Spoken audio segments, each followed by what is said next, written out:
جاری آواز بسم اللہ الرحمن الرحیم وبہ نستعین اللهم صل على سيدنا ومولانا محمد النبي وآلہ وصحبہ وبارک وسلم.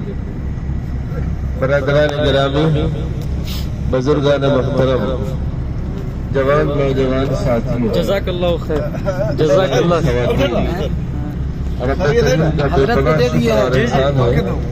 کہ اس نے اپنی شان کریمی سے ہم سب لوگوں کو مکہ المکرمہ جو حرم اکبر کی حیثیت رکھتا ہے، جس کی شان بہت بلند ہے، اس کی حیثیت کے لیے اور اس کی عظمت کو سمجھنے کے لیے یہ بات کافی ہے کہ نبی رحمت صلی اللہ علیہ وسلم جب یہاں سے تنگ آ کر کے مدینہ منورہ ہجرت فرما رہے تھے اللہ تعالیٰ کے حکم سے، تو راستے سے نبی رحمت صلی اللہ علیہ وسلم مڑ کر کے گھوم کر کے مکہ کو دیکھتے تھے اور کہتے تھے کہ اے اللہ، یہ میری امی کا شہر ہے، یہ میرے ابو کا شہر ہے، آپ نے مجھے یہاں پیدا کیا ہے، اس کی عزت عظمت بہت ہے، ہمارا خاندان اور ہماری نسلیں یہاں ہیں.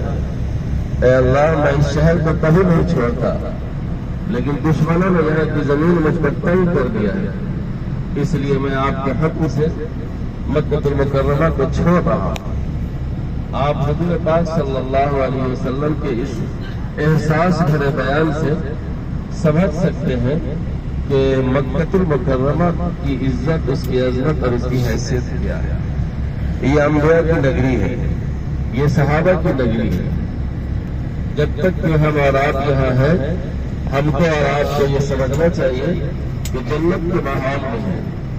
جنت میں کوئی بھی خدا بیزار کافر مشرک نہیں ہوگا، اور حدود حرم میں بھی الحمدللہ کوئی کافر اور مشرک نہیں. تقریباً ایک ہفتہ ہونے جا رہا ہے اور ہم لوگ اس ایک ہفتے میں جو سانس لے رہے ہیں، الحمدللہ اس سانس میں کہیں سے کفر کی، شرک کی آمیزش نہیں ہے. یہ شرط اللہ تعالیٰ نے اپنی شان کریمی سے ہم تمام بھائیوں کو اور ہماری جو بہنیں ہیں جو یہاں عمرے کے لیے آئی ہیں، ان سب کو اللہ تعالیٰ نے عطا فرمایا. تو اس کے گھڑی کی اور اس کے لمحات کی بے انتہا قدر کرنی چاہیے. آپ اس سے بھی اندازہ لگا سکتے ہیں کہ وہی نماز جو ہم اور آپ اپنے دیار میں پڑھتے ہیں، تو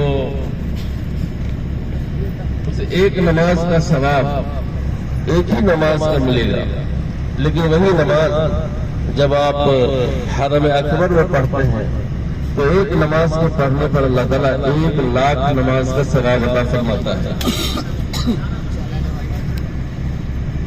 پھر وہی نماز جب آپ مدینہ منورہ جا کر پڑھیں گے،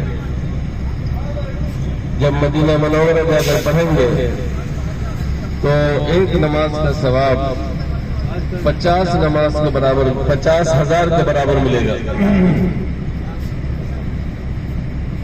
تو حرم اکبر کی عظمت کا کیا پوچھنا ہے. قرآن کریم کا ایک اہم اور بنیادی حصہ مکہ المکرمہ میں نازل ہوا ہے. اب آپ حضرات اور ہم سب لوگ مکہ المکرمہ سے طائف کے لیے جا رہے ہیں.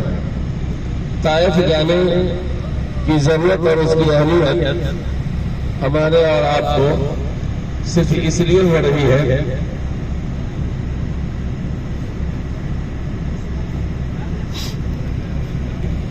ضرورت و اہمیت ہم کو اور آپ کو صرف اس لیے ہو رہی ہے کہ رسول اللہ صلی اللہ علیہ وسلم کی جو بعثت ہوئی، یعنی ان کو نبوت ملی اور دار نبوت ان کو دیا گیا، یعنی نبوت کا کام ان کو تفویض کیا گیا، سونپا گیا.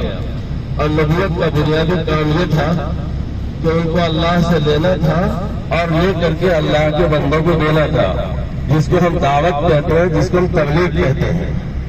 رسول اللہ صلی اللہ علیہ وسلم کو جب نبوت مل گئی تو نبوت ملنے سے لے کر کے 10 سال تک مسلسل مکہ المکرمہ میں آقا صلی اللہ علیہ وسلم نے توحید کی دعوت پر کام کیا۔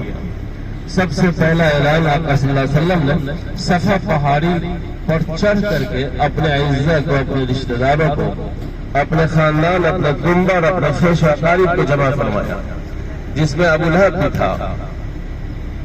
اللہ کے رسول اس بلندی پر چڑھ کر کے ارشاد فرمایا کہ اے لوگوں، میں تمہیں اگر یہ بتاؤں کہ اس پہاڑ کے پیچھے سے ایک لشکر آ رہا ہے تو کیا تم اس کو مانو گے؟